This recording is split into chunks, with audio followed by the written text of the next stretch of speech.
Halo semuanya, perkenalkan nama saya Felicia Agatha dari jurusan Accounting 2023 dengan NIM 01060423112.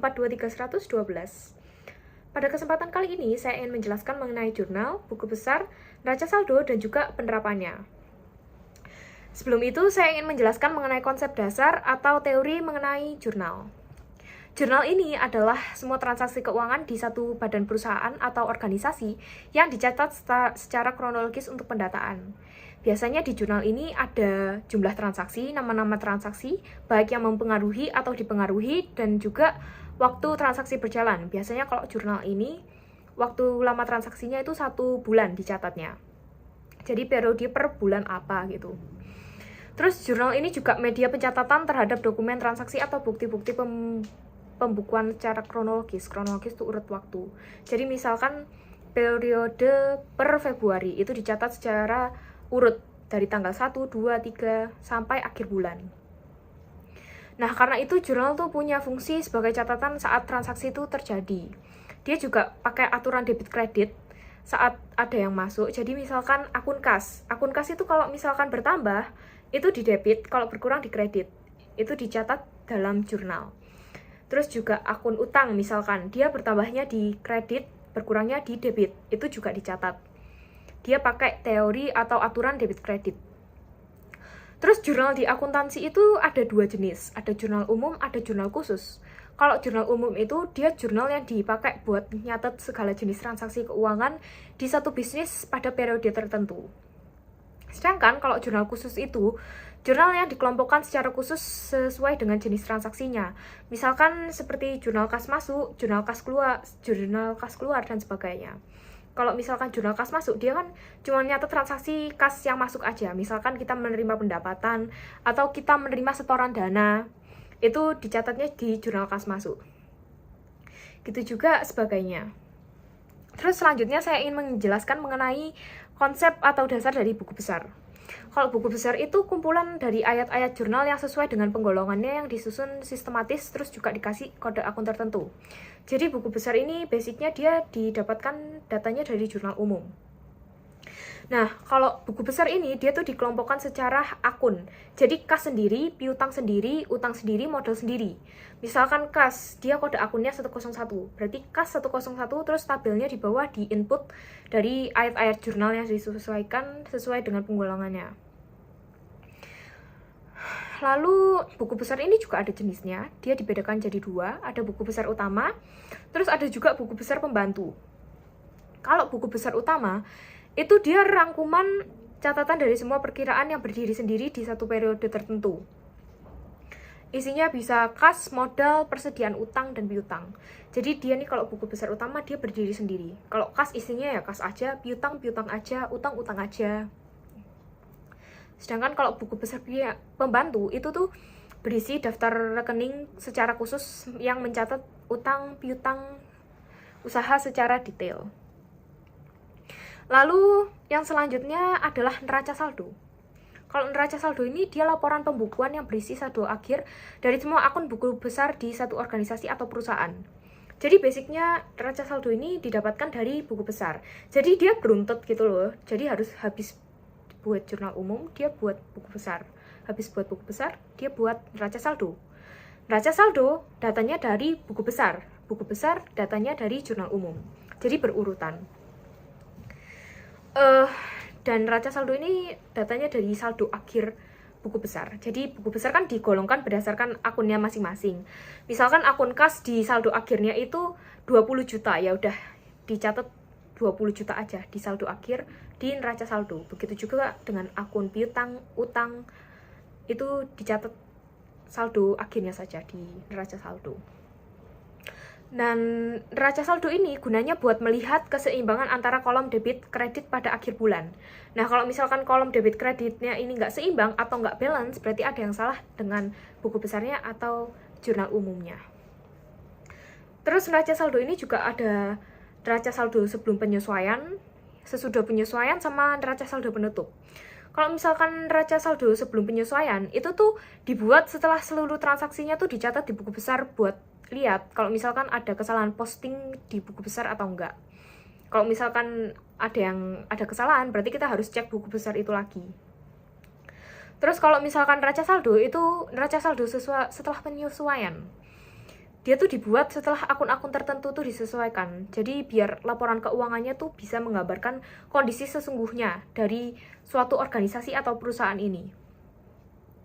Lalu kalau misalkan neraca saldo penutup, itu dibuat buat memastikan kalau misalkan buku besar ini punya neraca saldo untuk periode selanjutnya. Jadi neracanya nggak bener-bener nol gitu, ada lanjutan buat periode selanjutnya.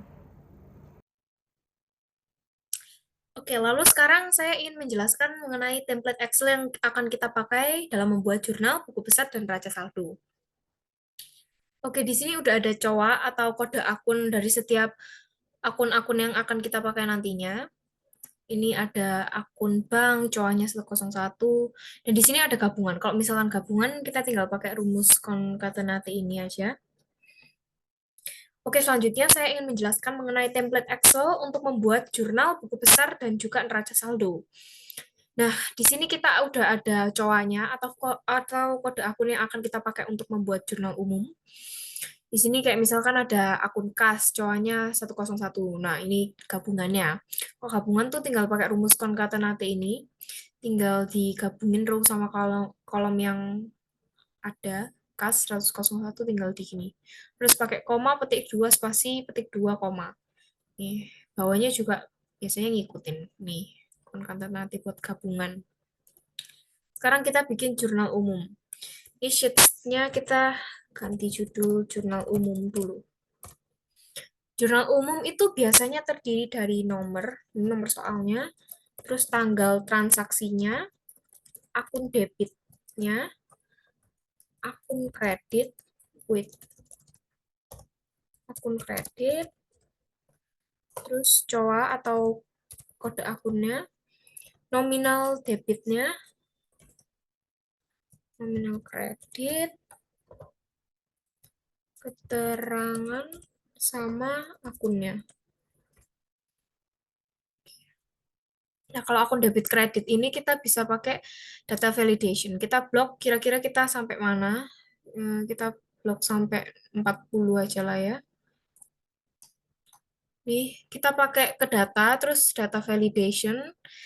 Nah, ini any value-nya kita ganti jadi list. Terus source-nya kita dapat dari COA ini. Nih, kita blok akunnya aja. COA sama ininya nggak perlu, karena kita mau keluarin akunnya. Nah, ini kan udah kelihatan kan. Bisa dipilih ini cash, misalkan ini cash. Sini cash juga. Nah, kalau cowoknya ini kita pakai rumus if. Kita pakai rumus if error ya. Sama dengan if error jika D3 sama dengan 0, maka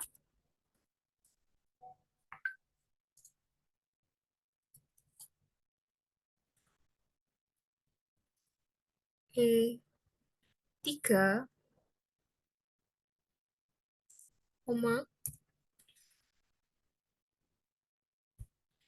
ini harus pakai COA.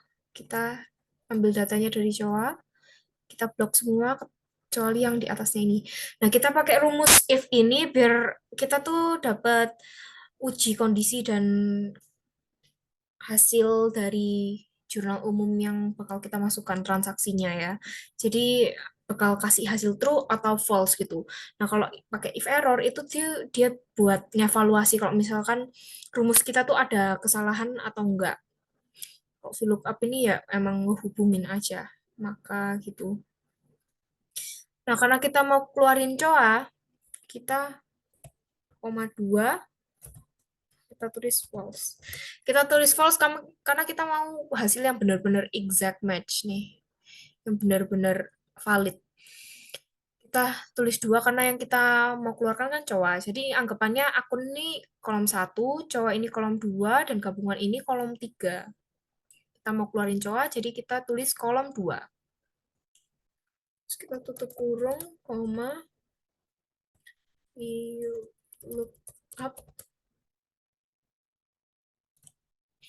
D3, koma, terus kita, aduh,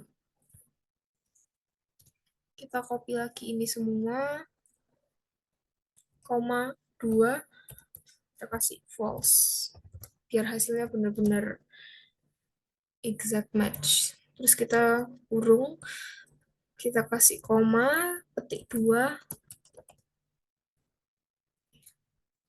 Nah, di antara, kan kita nggak mau kan kalau misalkan 1-0, kalau misalkan ada, ini kita nggak boleh balik ke jurnal umum. Kalau misalkan kita udah di sheets yang cowok ini, kita harus selesaiin rumusnya sampai kita enter. Kalau enggak, ntar error. Nah, pokoknya kalau misalkan, kan ini ada debit, ada kredit gitu. Kalau misalkan kita di sini sudah milih cash, terus di sini belum milih, kan di sini kan kayak kosong kan jelek. Jadi kita kasih string, biar bagus gitu, biar lebih bagus aja. Stringnya itu di antara data. Nah, ini kan data.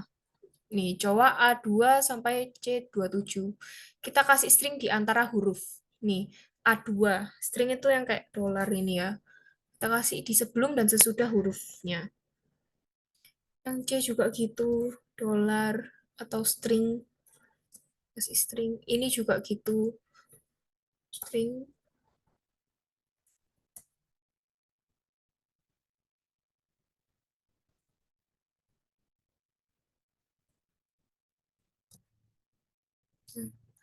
Terus kita enter. Nah, keluar kan cash 101.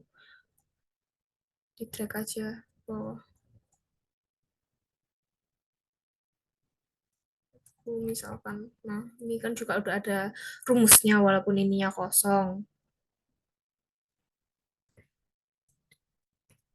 Kalau debit kredit ini nominal kita isi sendiri. Nah, kalau akun, dia tuh yang keluar akun ini loh, gabungan. Jadi gabungan antara COA sama akunnya.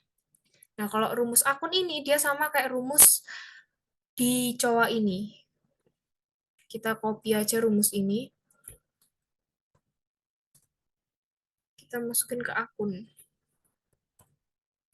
Nah, cuman bedanya kita ganti ini jadi 3. Ini jadi 3, jadi 3. Kenapa kita ubah ini jadi 3? Karena yang kita mau keluarkan yaitu kolom akun. Kalau misalkan di sheet Showa, kolom ketiga itu gabungan kan, itu yang mau kita keluarkan. Jadi kita ubah di yang ini aja. Enter, tuh. Ini loh, ini kolom 1, ini kolom 2, ini kolom 1, ini kolom 2, ini kolom 3. Anggapannya gitu. Sini kita drag ke bawah, sekira. Oh my God. Nah, ini kan juga ada rumusnya walaupun ini masih kosong. Nah, kita langsung ke prakteknya aja, kita masuk ke soalnya. Hmm,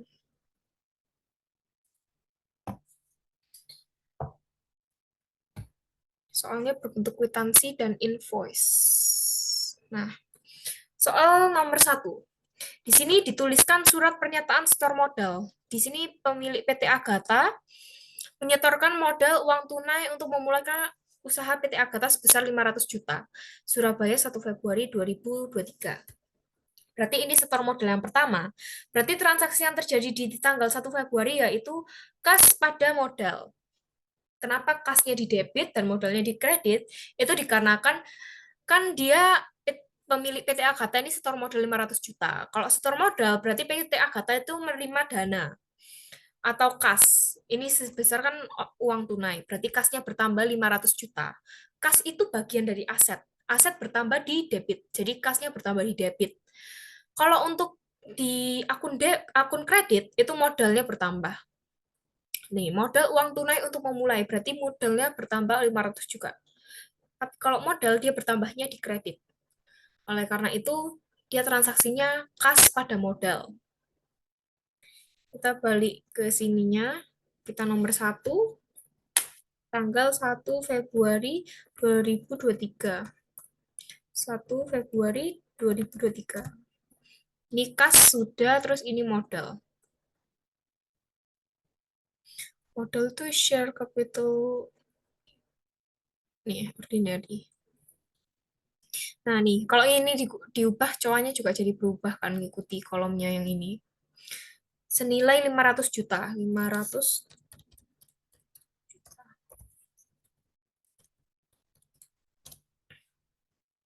dia nggak keluar komanya ya. Biasanya kita drag aja ke bawah manual. Terus kita ke home, kita kasih koma. Nih. Jadi berbentuk koma sendiri kan. Keterangannya kita isi yang simple-simple aja. Misalkan ini menerima uang tunai setoran awal.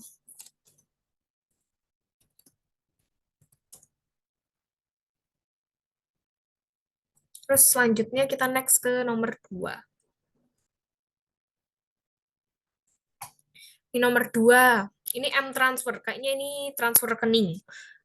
Rekening BCA. Ini berhasil pada tanggal 2 Februari ke rekening PT Anugrah senilai 3 juta dari rekening BCA saya, PT Agatha. Untuk sewa gedung bulan Februari. Sewa gedung bulan Februari sudah dibayar lunas di Februari juga. Berarti ini masuk ke beban sewa. Beban sewa itu termasuk beban ya. Kalau beban itu bertambah di debit. Oleh karena itu, ini transaksinya beban sewa pada bank. Kenapa pada bank bukan pada kas? Karena bisa dilihat sendiri ini M transfer. Itu dia berarti transfer rekening BCA atau rekening bank. Bank itu sama kayak aset. Jadi kalau misalkan dia berkurang, dia dikredit. Ini kan kita bayar sewa gedung. Berarti uang kita keluar. Tapi kita bayarnya pakai BCA, pakai bank. Berarti bank berkurang di kredit. Oleh karena itu, transaksinya yaitu beban sewa di debit, bank di kredit. Tulis ini tanggal 2 Februari 2023. Ini tanggalnya harus lengkap ya, nggak boleh satunya kosong. Karena kalau nggak ntar di buku besar atau di neraca saldonya ntar nggak keluar semua tanggalnya. Jadi di sini ada beban sewa, rent expense, pada bank. Senilai 3 juta. 3 juta. Oh, masih 300.000 deh. Oke, ini membayar sewa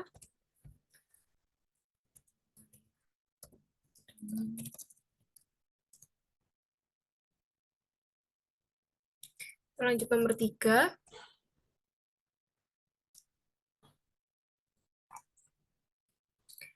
Nomor 3 ini, M transfer lagi berarti dari rekening bank.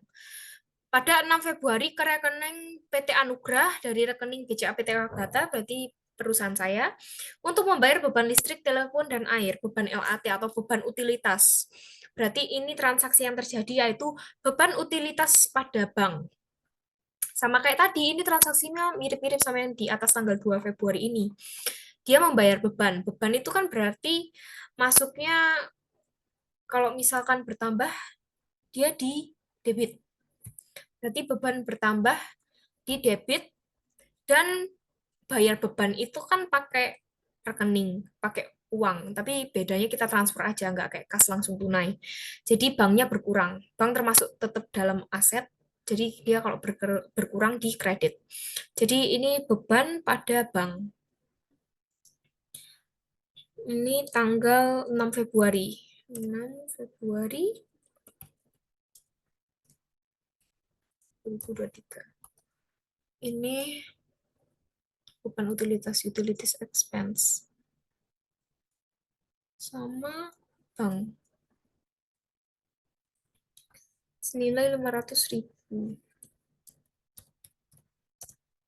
500 membayar beban utilitas.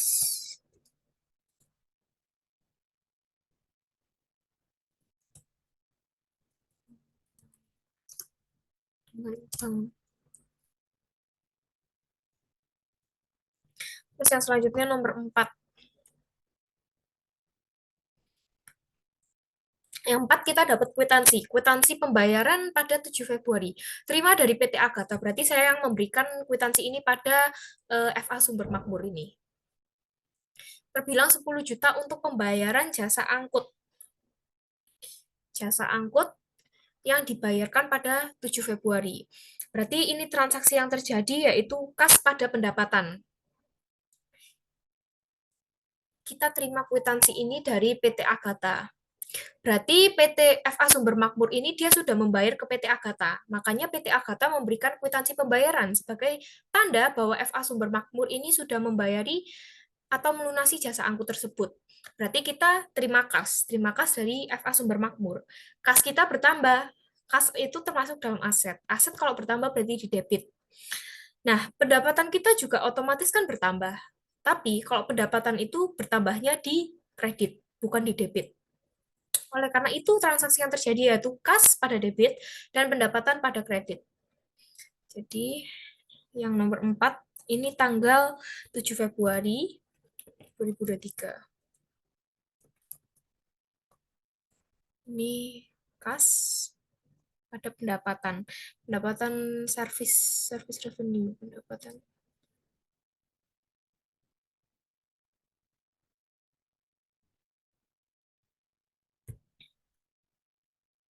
sebesar 10 juta.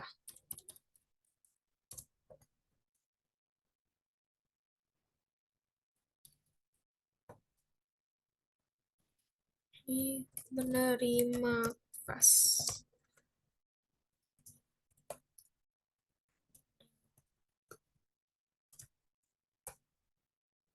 Sini kita lanjut ke nomor 5. Nomor 5, kita dapat kwitansi pembayaran lagi. Kwitansi pembayaran pada 8 Februari.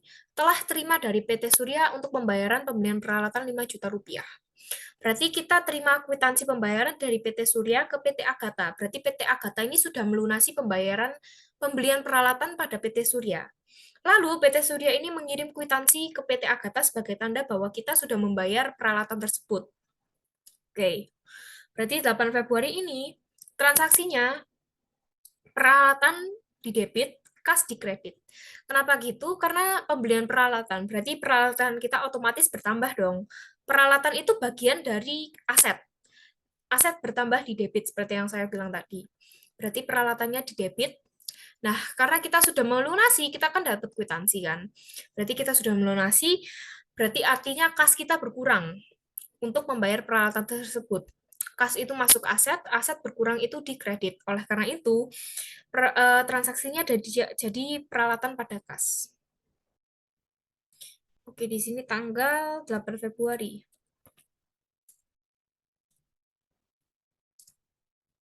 Peralatan, equipment. Peralatan sama perlengkapan itu beda ya. Kalau peralatan itu dia masa waktu kegunaannya tuh lebih lama daripada perlengkapan. Kalau perlengkapan tuh di bawah 1 tahun, kalau peralatan tuh bisa di atas 1 tahun. Misalkan kalau buka salon, dia perlengkapan itu yang kayak sampo, sabun, dia kan nggak sampai 1 tahun udah pasti habis, harus beli lagi. Sedangkan peralatan tuh yang kayak 1 tahun lebih masa kegunaannya, kayak hair dryer, meja, kursi, dia kan kegunaannya di atas 1 tahun. Jadi oleh karena itu ini sebutannya peralatan. Oh,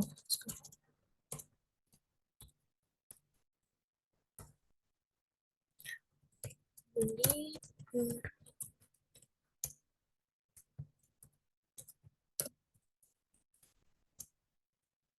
Terus kita lanjut ke nomor 6.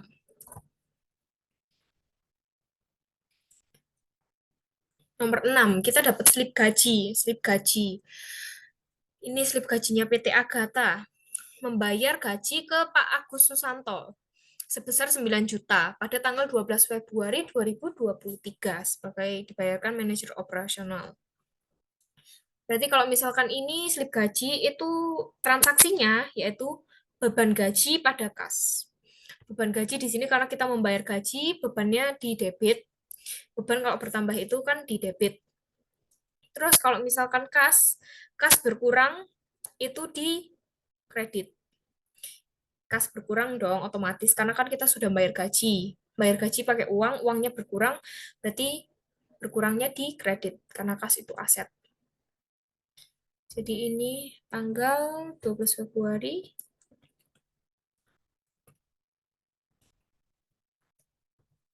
Gaji, salaries and wage expense.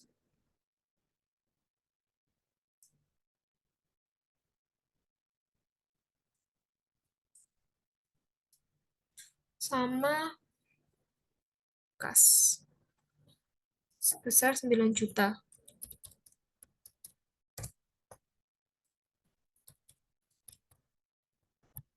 Ini membayar gaji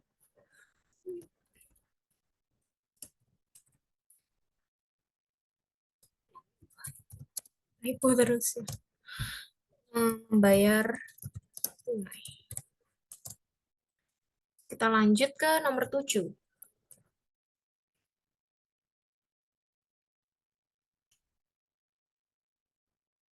Nah, ini udah jadi sum of debit kreditnya. Tapi kita masih harus bikin field settings-nya lagi. Kita ke analyze. Kita ke field settings ini, calculated fields. Terus kita kasih nama ini, misalkan saldo debit. Kita bikin saldo debit dulu. Kita pakai rumus if. Jika debit lebih besar daripada kredit,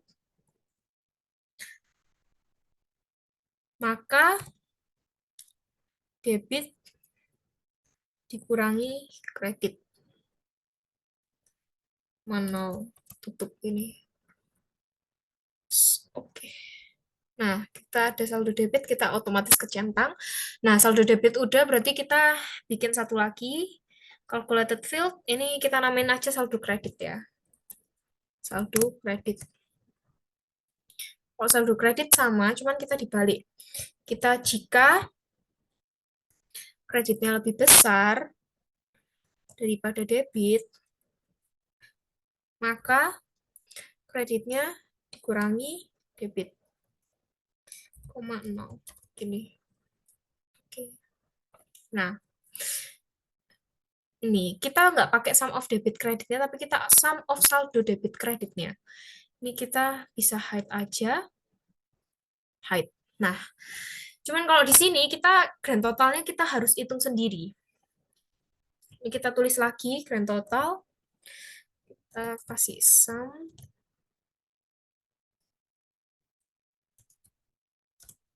520, 500. Kita lihat balance atau enggak neraca saldonya. Nah, balance ya. 520.500.000. Jadi yang sum of debit, sum of debit, sum of credit itu bukan hasil akhirnya. Yang dipakai yaitu sum of saldo debit dan sum of saldo kredit. Yang pakai calculated field itu tadi. Nah, balance, jurnal umum juga balance. Berarti kalau misalkan neraca saldonya balance, berarti buku besar dan jurnal umumnya balance. Lanjut kita ke yang nomor 7. Nomor 7 ini kita dapat invoice 14 Februari dari PT Harapan. Customernya PT Agatha, berarti kita terima tagihan ini dari PT Harapan untuk pembelian pensil dan kertas. Pensil dan kertas ini dia masuknya peralatan kan, karena dia 1 tahun, nggak sampai 1 tahun aja udah habis. Dan ini kita terima ini 14 Februari, tapi kita diberi kebebasan pembayaran sampai 14 Maret. Sebesar 7,5 juta. Nah, kalau yang ini berarti transaksinya itu perlengkapan pada utang usaha. Perlengkapan kita tambah dong, karena kita habis beli perlengkapan ini. Tapi utang kita juga bertambah, karena apa? Karena kita masih belum melunasi ini. Oleh karena itu kita diberi invoice, diberi tagihan. Kalau misalkan perlengkapan itu juga masuknya sama kayak peralatan, dia kayak aset. Jadi kalau bertambah di debit. Nah, karena kita ngutang, utang kita otomatis bertambah, utang usaha. Oleh karena itu, utangnya bertambah di kredit. Kalau utang bertambah di kredit. Jadi ini 14 ini supplies sama utang usaha. Utang usaha itu account payable. Sebesar 7,5 juta.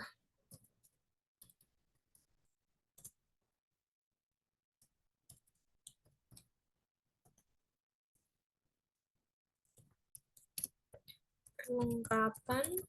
Terus ini membayar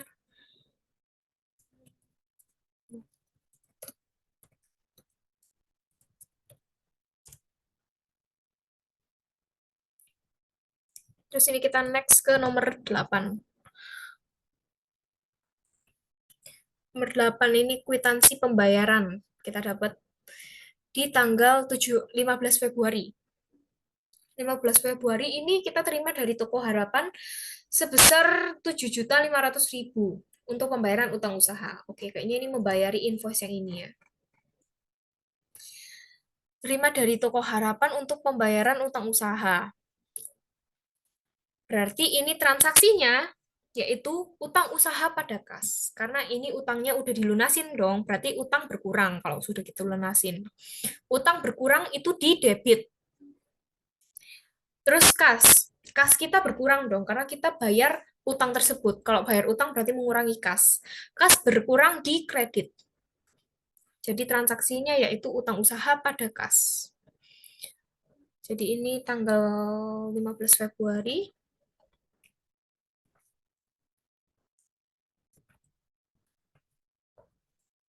Utang usaha, utang usaha pada kas. Sebesar 7.500.000.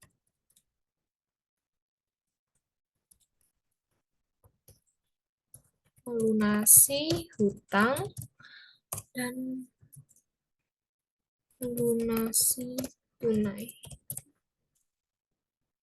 Kita lanjut ke nomor 9.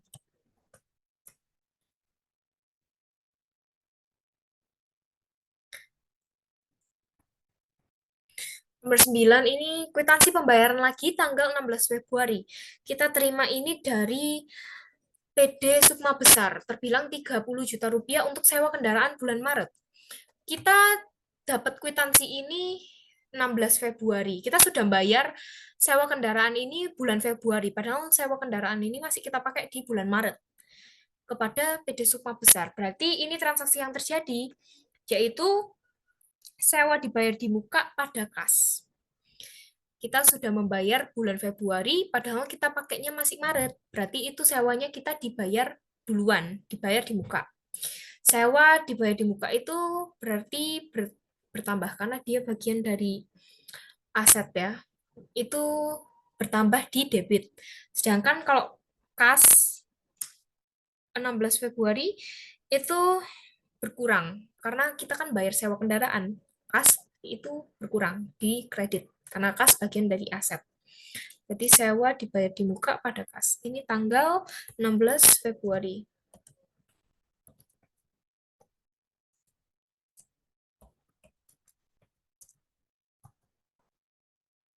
Ini prepaid. Ini sewa. Ini pada kas, mengurangi kas. Sebesar 30 juta.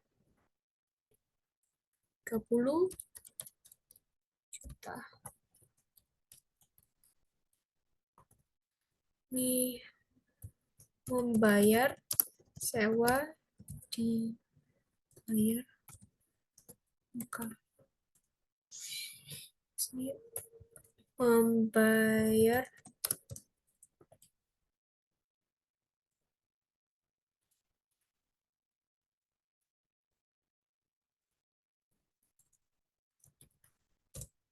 Oke, terus kita lanjut ke nomor 10.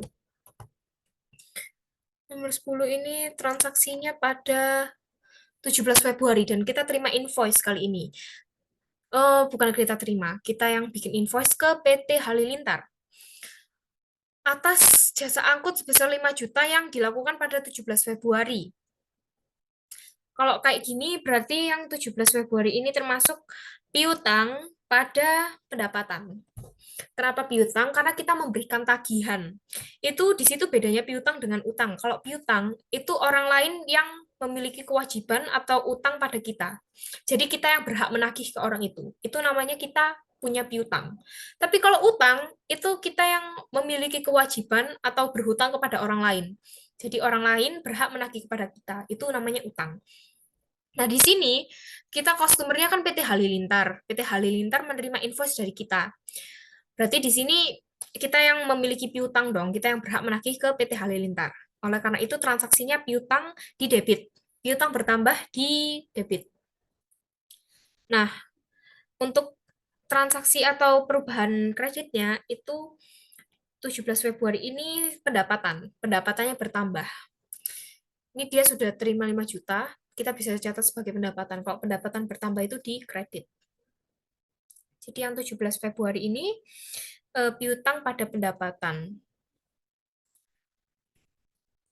17 Februari piutang pada pendapatan, account receivable pendapatan.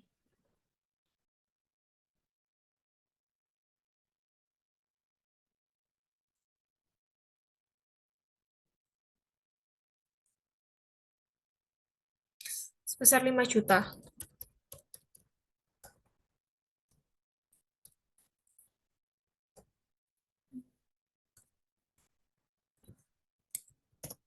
Nah, piutang ini menerima pendapatan. Terus kita lanjut ke nomor 11. Nomor 11 ini ada kwitansi pembayaran. Kwitansi pembayaran tanggal 19 Februari diterima dari PT Agatha. Berarti kita yang kasih kwitansi pembayaran ini ke PD Halilintar atas pelunasan piutang tanggal 17 Februari. Oke, berarti masih berhubungan dengan invoice yang di atas ini.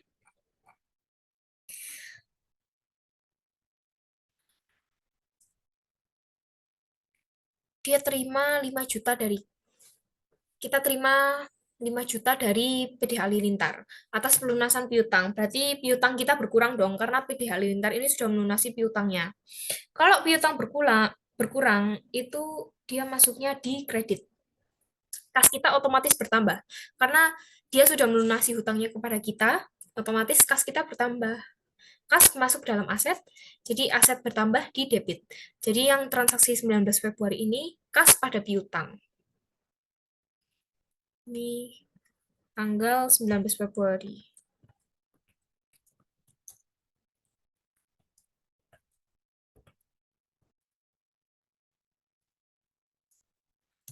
Ini kas pada piutang sebesar 5 juta.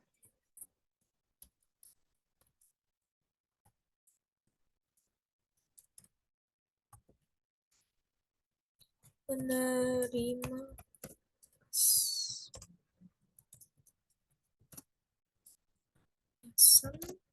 piutang.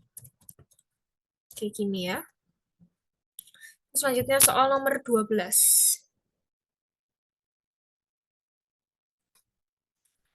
Nomor 12 ini tanggal 24 Februari. 24 Februari kita terima kwitansi pembayaran dari PD Trijaya sebesar 2 juta rupiah atas jasa angkut bulan Juni 2023. Oke, kita terima dari PD Trijaya atas jasa angkut. Berarti jasa angkut ini sudah kita bayar tanggal 24 Februari, padahal kita pakainya baru bulan Juni 2023. Nah, transaksi ini yang disebut dengan sewa dibayar di muka. Pendapatan diterima di muka, sorry. Kita terima dari PD Trijaya untuk pembayaran jasa angkut. Jadi pendapatan diterima di muka. Padahal PD Trijaya ini butuhnya bulan Juni, tapi dia 24 Februari sudah bayar. Kita sudah terima ini 24 Februari. Jadi kita menerima pendapatan diterima di muka. Pendapatan diterima di muka pada kas. Pendapatan diterima di muka dan kas ya. Kas bertambah di debit karena kas masuk aset. Pendapatan diterima di muka itu pendapatan, dia bertambah di kredit. Berarti kas pada pendapatan diterima di muka. 24 Februari kita catat. 24 Februari.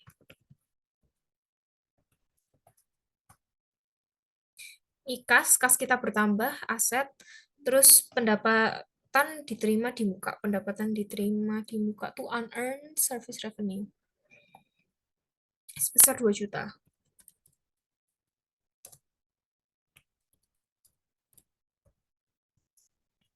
Menerima kas.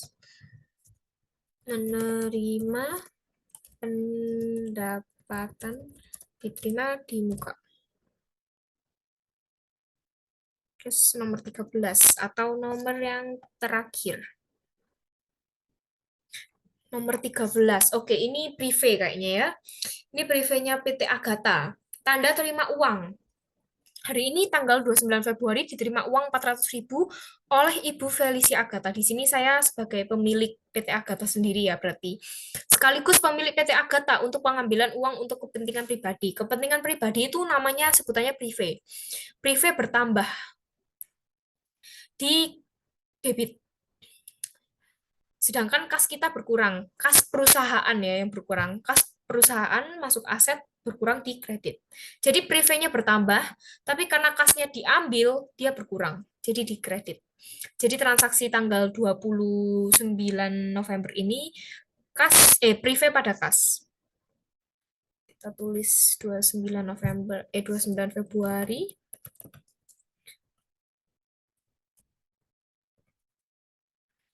9 Februari ini prive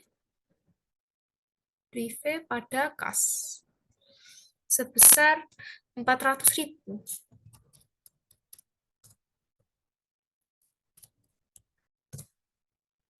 Ini menarik prive. Kas. Nah, ini kalau misalkan kayak gini udah semua kan, kita jumlahin. Nih, kita jumlah pakai sum. Apakah balance atau enggak? Jurnal umum ini harus balance ya, karena kan seperti yang saya bilang, jurnal ini kan mencatat setiap transaksi secara urut waktu. Kita pakai rumus sum aja. Tuh, ngitung ini. Oke, balance ya, 584.900. Nah, ini kalau mau rapih, kita taruh di tengah. Ini tengah. Terus ini kita kasih tabel juga aja. All borders. Oke, nah totalnya. Nah, jurnal umum kita sudah jadi ya. Jadinya kayak gini dengan total 584.900 balance ya. Oke.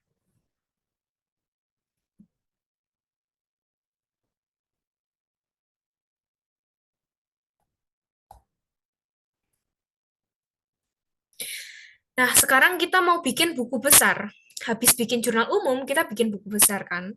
Seperti yang saya bilang tadi, kalau misalkan buku besar itu isinya ayat-ayat penyesuaian dari jurnal umum. Jadi datanya kita pakai dari jurnal umum. Cuman kalau buku besar itu dia tuh menyesuaikan atau penggolongannya disesuaikan secara golongan akun itu masing-masing. Jadi kas sendiri, piutang sendiri, utang sendiri. Kita bikin buku besar ini dari jurnal umum. Jadi di sheets jurnal umum ini kita tinggal bikin insert, kita pakai pivot table namanya. Kita pakai pivot table. Bentar, aku baru notice ini.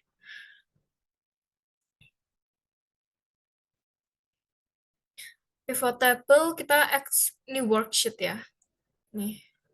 Nah, kita kayak gini. Kalau buku besar itu kita butuh pilih tanggal. Ini kita pilih, kita centang tanggal. Terus kita butuh debit, kita butuh kredit, kita butuh akun. Nah, lihat ini. Track fields between areas below. Ada filters, column, rows, and values. Di sini debit kreditnya taruh di values nih. Debit, kredit. Terus akunnya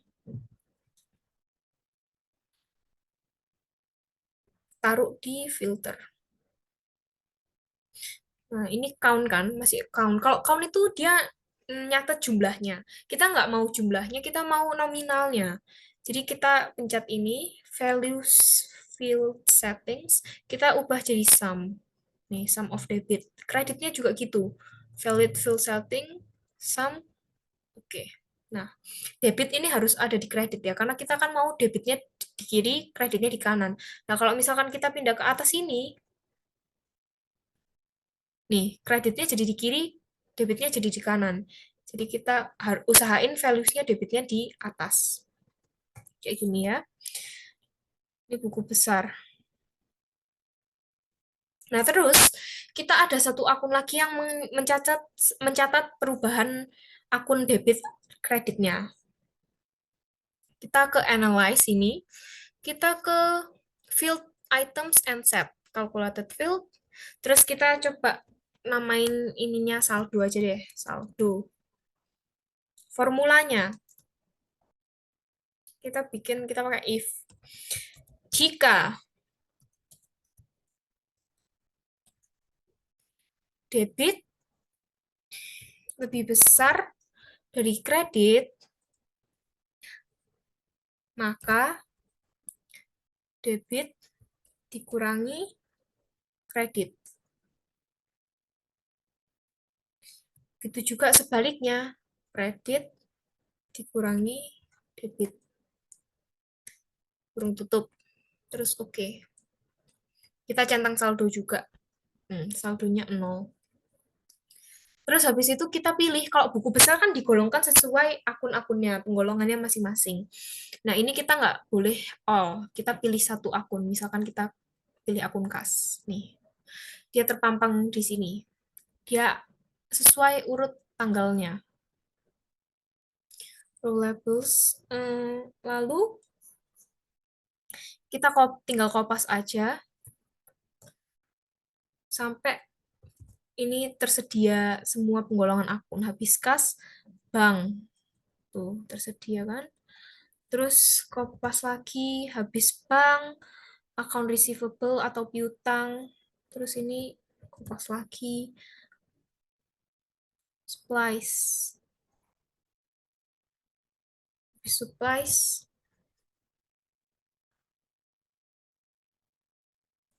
prepaid rent. Habis prepaid rent, equipment. Terus kita kopas lagi, habis equipment, account payable atau utang usaha. Kita lengkapi sampai semua akun ada di buku besar ini. Unearned service, unearned service revenue, share capital atau modal.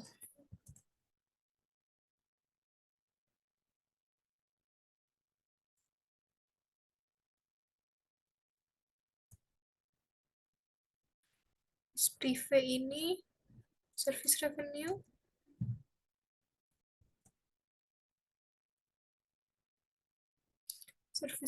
salaries and wage expense.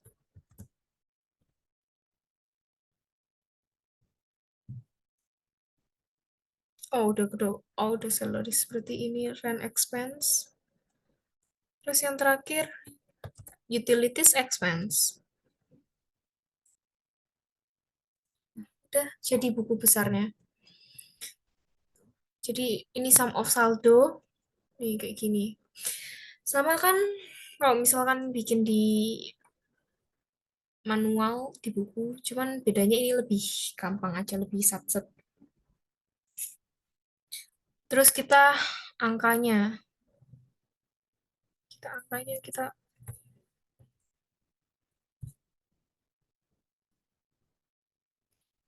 kasih koma aja deh. Oh no, tanggalnya keubah.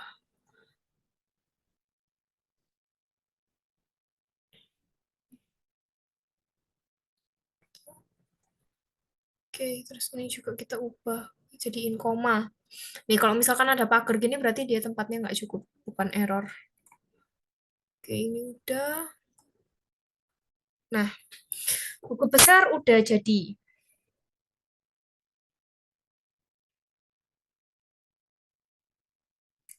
Nah, terus kita sekarang habis bikin buku besar, kita bikin neraca saldo. Oke, ini sheets 4-nya kita ganti judul, buku besar. Nah, seperti yang saya jelasin di awal, buku besar ini dia lanjutnya ke neraca saldo. Neraca saldo itu datanya dari buku besar. Neraca saldo itu nyatet akun-akun penggolongan di saldo akhir. Jadi misalkan kas, ini saldo akhirnya tuh di sini. Ini saldo akhir kas. Ini yang kita catat di neraca saldo. Kita golongkan sesuai akunnya. Kas 465 juta, bank 3.500.000 gitu. Itu kita catat di neraca saldo. Ntar di neraca saldo kita lihat balance nggak antara debit kreditnya. Kalau misalkan nggak balance, berarti ada yang salah sama buku besar atau enggak jurnal umumnya. Oke, kita ke jurnal umum lagi. Kita pakai pivot table lagi. Kita insert pivot table. Kita di worksheet. Kita sheet 5 ini kita ganti judulnya dulu jadi neraca saldo.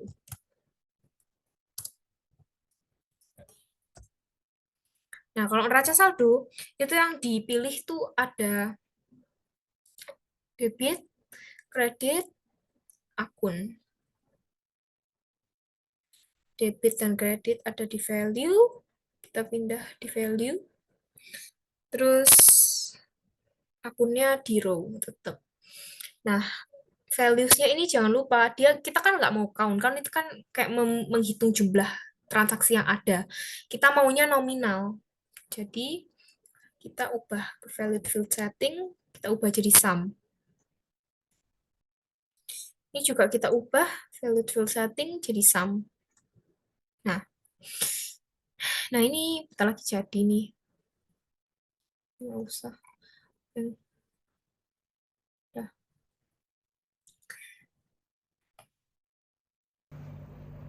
Nah, penjelasan tadi adalah penjelasan yang sudah mencakup mengenai jurnal umum, buku besar, dan neraca saldo beserta pengaplikasiannya. Sekian dari saya. Apabila ada salah kata, saya mohon maaf dan terima kasih.